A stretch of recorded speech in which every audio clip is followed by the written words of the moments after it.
आज की इस वीडियो में हम बात करेंगे कि स्क्वायर्स, क्यूब्स एंड हाइफन्स इसका मतलब क्या होता है।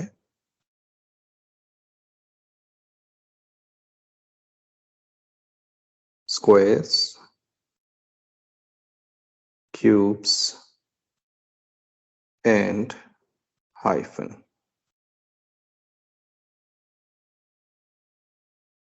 अगर आपको एक रूम हो, उसका एरिया फाइंड करना हो, किसी रूम का एरिया फाइंड करना हो,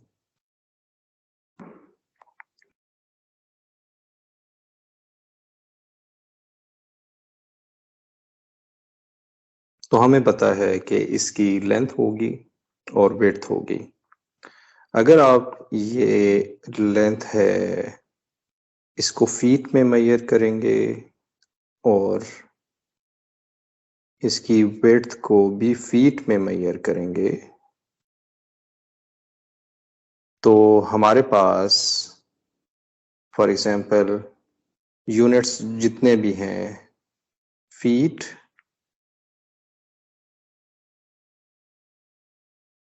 क्रॉस फीट, तो ये हमारे पास फीट स्क्वायर बन जाएगा। अगर मैं यहाँ क्लैरिफाई कर दूं कि अगर 1 इस तरह से लिखा होगा तो आप इसे पढ़ेंगे 1 फुट, लेकिन अगर ये 10 है तो 10 फीट होगा। तो ये हमारे पास फीट स्क्वायर्ड यहाँ पर बन जाएगा। एज्यूम करें कि ये जो फीट हमने लेंथ मेजर किया, फुट अगर हम कहें इसको, फुट हमारे पास है, इसको अगर मैं लिख दूं 10 फुट और इसको अगर हम लिखते हैं कि ये 12 फुट इसकी विड्थ है, लेंथ है या विड्थ है, तो इसका जो एरिया बनेगा वो एरिया बनेगा 10 फीट मल्टीप्लाइड विथ 12 फीट और ये बनेगा 120 फीट स्क्वायर्ड या स्क्वायर फीट, फीट स्क्वायर्ड।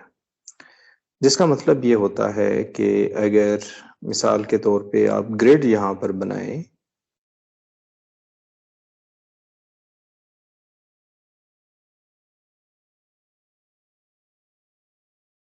मैंने कम ग्रिड्स बनाई हैं सिर्फ आइडिया देने के लिए। 10 तो ये नहीं बन सकेंगी।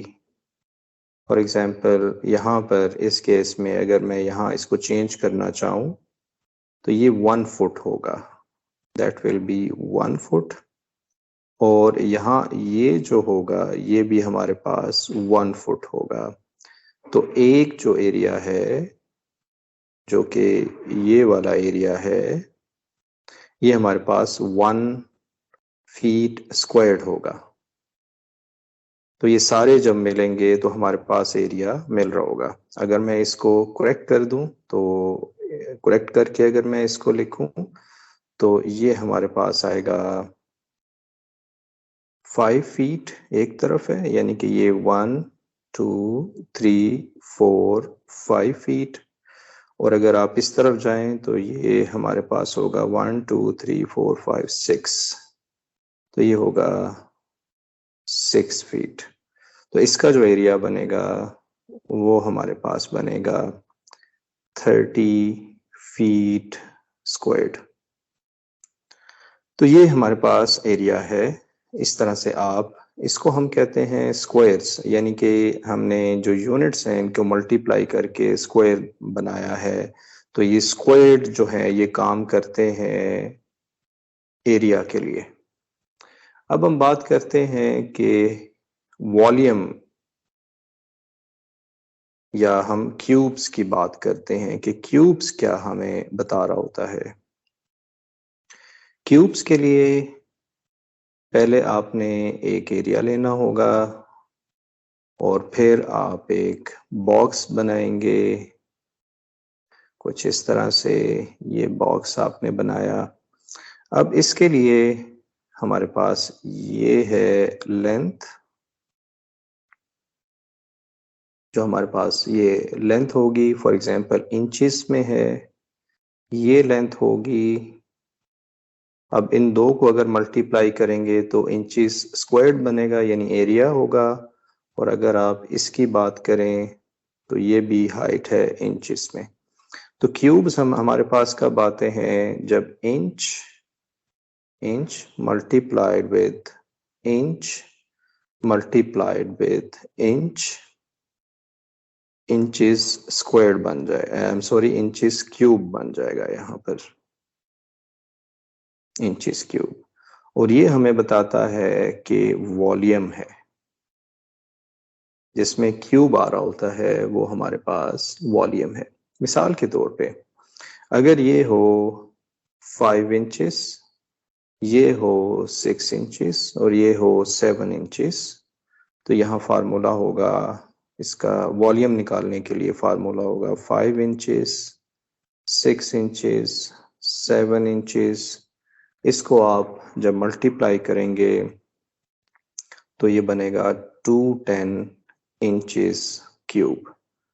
तो इस पर्टिकुलर ऑब्जेक्ट का वॉल्यूम हमारे पास ये होगा। इसे हम कहते हैं क्यूब्स, क्योंकि यहाँ पर ये 1 1 1 एड अप होके क्यूब बनाते हैं और क्यूब वॉल्यूम मेजर करता है।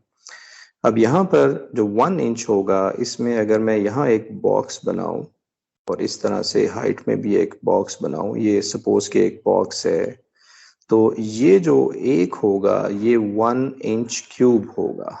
1 इंच, इसको अगर मैं बाहर लिखूं तो ये होगा 1 इंच क्यूब। एक और बॉक्स अगर इसी तरह का बनेगा, यानी छोटे वॉल्यूम एड अप होके सारे इंचेस क्यूब एड अप होके आपको टोटल वॉल्यूम 210 इंचेस क्यूब दे रहे होंगे। इन सब को आप हाइट में भी लेकर जाएंगे, so on and so fourth. तो ये तो था क्यूब्स। अब हम जो तीसरा टॉपिक देखना चाह रहे हैं वो हमारे पास है हाइफन्स। आप हाइफन्स को मुख्तलिफ तरीके से देख रहे होते हैं अपनी लाइफ में।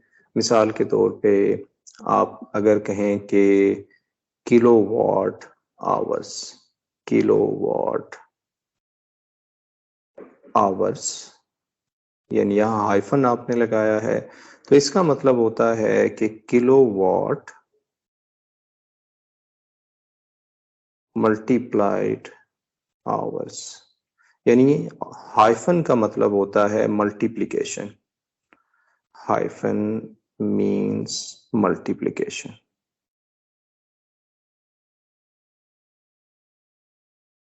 ओके, तो यानी पर भी आपने देखा था, पर भी सॉरी ऑफ भी आपने देखा था, वो मल्टीप्लिकेशन के लिए होता है। पर आमतौर पे डिवीजन के लिए हमारे पास होता है। तो ये 3 टर्म्स थी जो कि आपको ऑब्जेक्ट के हवाले से बता रही होती हैं।